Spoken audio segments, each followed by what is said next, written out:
première à domicile de la saison pour Provence Rugby, le premier Aixois qui reçoit Aurillac et qui a bien figuré la semaine dernière sur la pelouse de Colomiers avec un point de bonus défensif mérité. Aurillac qui a battu Oyonnax à domicile. Le coup d'envoi donné par Lockie Munro et la grosse pression tout de suite des Provençaux. Des Aurillacois qui tiennent le ballon dans cette entame de match avec Paul Boisset qui s'appuie sur ses avants, la percussion et la bonne défense provençale. Mais ce début de match est surtout marqué par l'indiscipline cantalienne et c'est Florent Massip, le buteur provençal, qui marque les premiers points du match sur pénalité.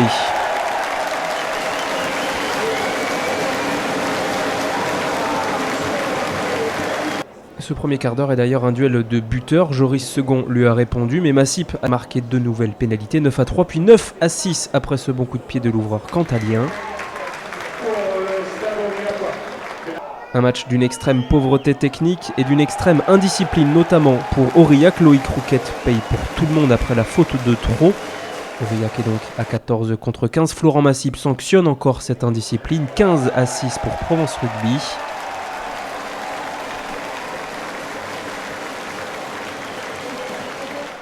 Mais 2 minutes seulement plus tard, Marius Vial fait une faute juste devant sa ligne. Il empêche Darbo d'aller marquer après une pénalité jouée vite. Nouveau carton jaune pour Aurillac qui se trouve donc à 13 contre 15.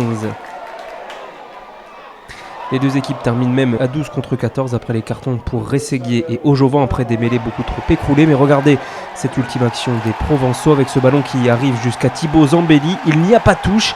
Il bat 1, 2 et 3 défenseurs pour aller marquer le premier essai de la partie. Un essai transformé par Massip, 22-6 à la pause pour Provence Rugby.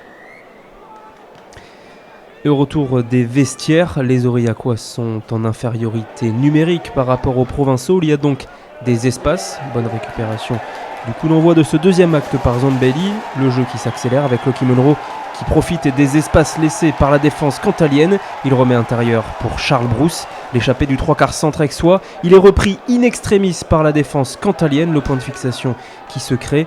Et puis on part finalement sur le petit côté, Darbo qui éjecte rapidement pour Talema Itoga, Tuapati, deuxième essai provençal. Ce n'est pas transformé par Massip, mais Provence Rugby déroule dans cette entame de deuxième période. La sautée de Munro, Brousse dans le dos pour Massip qui vient créer le surnombre en bout de ligne. Il décale Thibaut Zambelli, encore lui, l'ailier qui casse tout sur son passage et marque le troisième essai, celui du bonus pour Provence Rugby, doublé pour l'ailier provençal.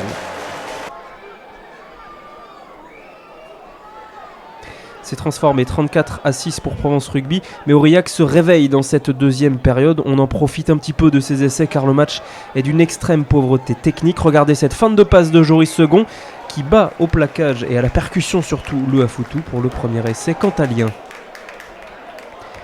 Second transforme tout de suite, 34-13. Provence Rugby n'a plus son bonus, mais c'est de courte durée car Eroni Narumasa entre en jeu et marque le quatrième essai provençal.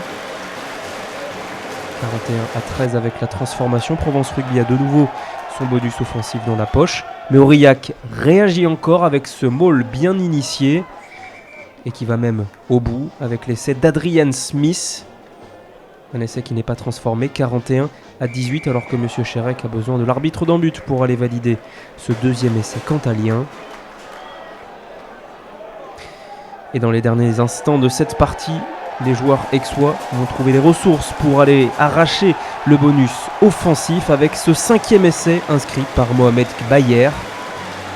Première à domicile réussie pour les joueurs aixois qui s'imposent donc 48-18. Première victoire à 5 points de la saison. Aurillac rentre bredouille dans le Cantal.